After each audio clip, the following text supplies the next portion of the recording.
खाते की जानिब बढ़ रहे हैं, जहां वो मज़ार कायद पर फूलों की चादर चढ़ाएंगे। सूरज भी हमें अब देखेगा तो रश करेगा हिम्मत पर। अब ये ना कहेंगे अर्ज़ समा हम दिन ही मनाया करते हैं, ए रूहे कायद आज के दिन हम तुझसे वादा करते हैं।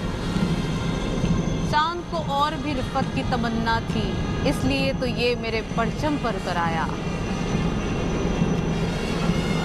लिए हाथों में सब्ज निशान, इस्तादाए अकीदत बहरी जवान, बाबाए मिल्लत देख रहे हैं जिनसे रोशन पाकिस्तान।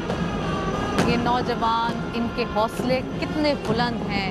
आज ये अपने मुल्क से अहदे वफा कर रहे हैं। आज ये वादा कर रहे हैं अपनी कौम से कि आज हम जश्न आज़ादी मना रहे हैं। हमारे हौसले बुलंद हैं, हम हर मैदान में तैयार हैं। हमारे कदमों की गूंज आप सुन सकते हैं।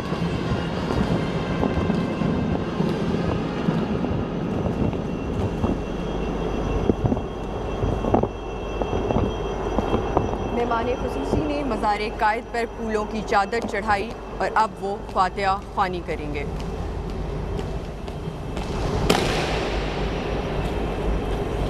अऊज़ु बिल्लाहि मिनश शैतानिर रजीम।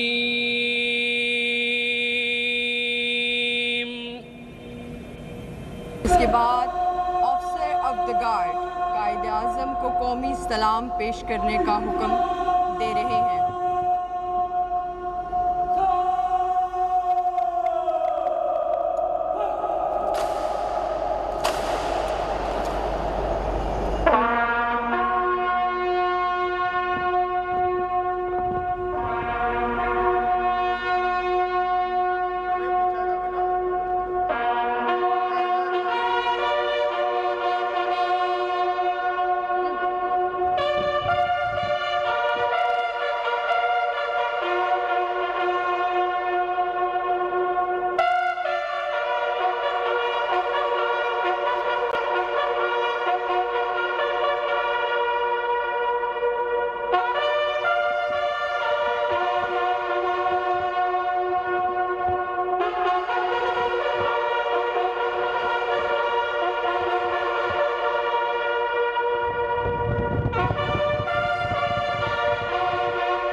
Gotta go!